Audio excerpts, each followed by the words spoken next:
Au total, les vols spatiaux ont coûté la vie à 18 personnes, toutes décédées lors du lancement ou de l'atterrissage. Il semble qu'il n'y ait rien de plus dangereux que ces moments-là. Mais imaginez que vous êtes dans l'espace et soudain, vous ne pouvez plus retourner à la station. Vous êtes lentement emporté vers une mort lente et douloureuse. Pourtant, les astronautes n'ont pas peur de ça. Pourquoi ? On va tout vous dire. Mettons tout de suite les choses au clair. Les astronautes peuvent bel et bien être emportés loin du vaisseau lors d'une sortie dans l'espace. Jusqu'à présent, aucun astronaute n'a connu ce terrible sort au cours d'une mission, mais ça ne veut pas dire que la NASA ne s'en préoccupe pas. L'agence exige des astronautes en sortie dans l'espace qu'ils utilisent des filins et parfois même des ancrages supplémentaires. On ne peut pas décider d'aller vite fait dans l'espace sans prendre de précautions de sécurité, même si c'est pour une petite sortie de 20 minutes. Mais admettons-le, n'importe quel appareil peut dysfonctionner et un malheureux se retrouvera alors seul dans l'espace, pendant quelques secondes de pure terreur. Non, attendez. Heureusement, il existe des protocoles spéciaux pour de tels cas. Les astronautes revêtent des jetpacks d'urgence appelés Safer, conçus spécifiquement pour secourir quelqu'un à l'extérieur de la station spatiale. Le plan de la NASA prévoit qu'un astronaute qui s'est détaché du vaisseau spatial doit activer les commandes manuelles du jetpack et voler pour revenir en lieu sûr. Ça semble assez simple, jusqu'à ce qu'on réalise que la quantité de carburant dans ce jetpack est limitée. Si un autre astronaute ne vient pas rapidement à la rescousse, ou s'il y a un problème avec le SAS, aucun protocole ne nous sauvera. Tout ce qu'on peut faire dans cette situation, c'est d'admirer l'espace pendant environ 7h30, jusqu'à ce qu'on se retrouve à court d'oxygène. Honnêtement, ça fait peur. Je veux dire, ce serait certainement 7h30 pleines de superbes vues, de lever et de coucher de soleil, mais quand on est dans l'attente d'une mort imminente, je pense que le simple fait de réaliser qu'on n'est plus du tout connecté au vaisseau et qu'il n'y a que l'espace autour de soi qui peut facilement nous tuer est trop perturbant. Pourtant, l'astronaute Bruce McCandless, qui a testé la première version du jetpack, a déclaré que c'était amusant. C'est ce qu'il a dit.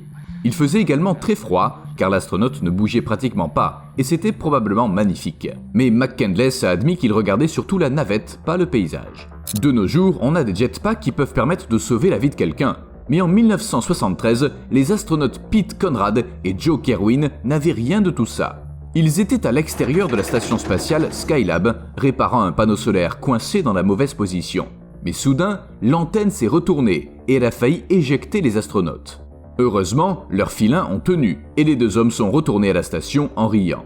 Bon sang, les astronautes ont des nerfs d'acier, mais on en parlera un peu plus tard. Avant, essayons de comprendre comment les jetpacks fonctionnent. Le premier jetpack est apparu en 1984 et il servait uniquement à réparer les satellites de communication. Les mini-jetpacks à usage d'urgence n'ont été mis à la disposition des astronautes qu'en 1994 et je pense qu'ils étaient beaucoup plus faciles à utiliser. L'astronaute canadien Chris Hadfield a expliqué qu'il suffisait de tirer la poignée pour qu'un joystick sorte d'un petit compartiment caché. Après, c'est simple, il suffit de se diriger tout droit vers le SAS. Allez, allez! Allez! Allez, allez! Mais qu'est-ce que... Comme je l'ai déjà dit, les jetpacks n'ont encore jamais été utilisés en cas d'urgence. En tout cas, Steve et moi n'avons pas trouvé d'informations à ce sujet. Tous ces filins de sécurité semblent être vraiment solides. Il ne s'agit pas de s'attacher avec la première corde venue qui se trouve par hasard près du SAS. Les filins de sécurité, faits de sangles résistantes à la chaleur, sont attachés à la taille de l'astronaute et mesurent environ 7,50 m. L'autre extrémité du filin est attachée aux mains courantes du châssis de la station spatiale. Les astronautes doivent également être attachés les uns aux autres. La charge maximale du filin de sécurité est de 400 kg, ce qui est suffisant pour supporter l'astronaute et son équipement, même si quelque chose les tire très fort. Mais les astronautes ne sont pas seulement retenus par des filins et par leurs collègues. Leur travail serait tout simplement impossible sans les gens qui se trouvent sur Terre, les employés du centre de contrôle de mission. En fait, pour aider les quelques personnes présentes sur l'ISS, des milliers de gens travaillent au sol, prêts à fournir l'assistance nécessaire à tout moment et dans n'importe quelle situation. L'équipe au sol recueille les données du vaisseau spatial et l'équipe de contrôle du vol analyse ensuite ces données pour décider de la meilleure façon de procéder. Et bien sûr, les astronautes peuvent les contacter à tout moment si nécessaire. Le centre est ouvert 24 heures sur 24, 7 jours sur 7, 365 jours par an. Ce soutien est primordial, surtout lorsque chaque seconde compte et que les astronautes risquent leur vie. Lors de sa première sortie dans l'espace en 2001, l'astronaute canadien Chris Hadfield, j'ai déjà parlé de lui, a senti que son œil gauche le piquait, et très vite, il s'est rempli de larmes. Les larmes ont formé une sorte de boule de liquide qui a également recouvert son œil droit. Ça a aveuglé l'astronaute, dans l'espace, avec un outil dans la main. Craignant que la sensation de picotement soit due à une fuite de gaz toxique à l'intérieur de la combinaison, le contrôle au sol a conseillé à Hadfield d'évacuer de l'air, simplement pour éliminer le contaminant. Mais imaginez, vous êtes dans l'espace, relâchant volontairement l'air, qui est littéralement la garantie de votre survie. Mais l'astronaute a réussi à surmonter son instinct de survie, et ça a marché. Il lui restait assez d'air pour terminer sa sortie dans l'espace. Mais il se serait passé quoi si Hadfield n'avait eu personne pour l'aider? Bien sûr, il ne se serait pas noyé dans l'espace. Pourtant, ça peut très bien se produire. En fait, c'est ce qui est arrivé à Luca Parmitano. Lors d'une sortie dans l'espace, son casque s'est brusquement rempli d'eau. Pas à cause de ses larmes, c'était de l'eau ordinaire contenue dans la combinaison spatiale. N'oubliez pas que tout ça se passait en apesanteur, c'est-à-dire que le liquide ne pouvait pas s'écouler dans les bottes. Il est resté dans le casque et est entré dans ses yeux, ses oreilles et ses narines. Un astronaute pourrait littéralement se noyer en apesanteur. Il ne pouvait entendre aucune commande provenant de la Terre et il ne voyait presque rien, mais il a quand même réussi à atteindre le SAS, vivant. Plus tard, on a découvert que de l'eau s'était infiltrée dans la combinaison spatiale en raison d'un système de ventilation défectueux. La propre combinaison spatiale de Parmitano avait essayé de le tuer. Si l'astronaute n'avait pas été capable de retrouver son chemin presque au toucher, personne ne sait comment cette histoire se serait terminée.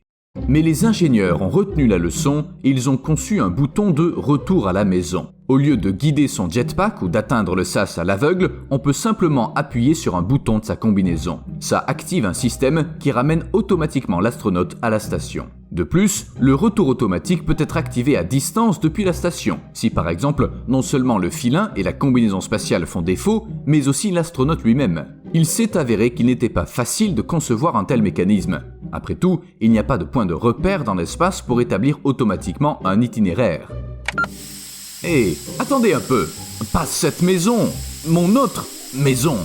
Mais la chose la plus importante dans l'espace, quelle que soit l'urgence, c'est de toujours rester calme. Paniquer dans l'espace peut être mortel. Les astronautes doivent donc être prêts à tout. Les tout premiers astronautes de la NASA ont été sélectionnés parmi des pilotes d'essai, puis lâchés dans la jungle des Philippines sans aucun ravitaillement ni instruction, avec pour seule aide un guide local qui parlait pas anglais. Oui, vous avez bien entendu. Et bien sûr, c'est pas l'espace, mais c'est un excellent entraînement. Pendant le programme Apollo, à la fin des années 1960, la NASA a mis en place des entraînements en plein air en Islande, à Hawaï et dans le Meteor Crater en Arizona. Aujourd'hui, bien sûr, les programmes de formation sont différents. On ne lâche plus les astronautes au milieu de la jungle, mais les principes de base restent les mêmes. Il ne s'agit pas d'apprendre aux astronautes des compétences de survie particulières, mais de leur enseigner à travailler en équipe, à relever des défis, à ignorer la mauvaise humeur et à prendre conscience de leurs forces et de leurs faiblesses. Bref, tout pour les aider à s'acquitter de leurs tâches.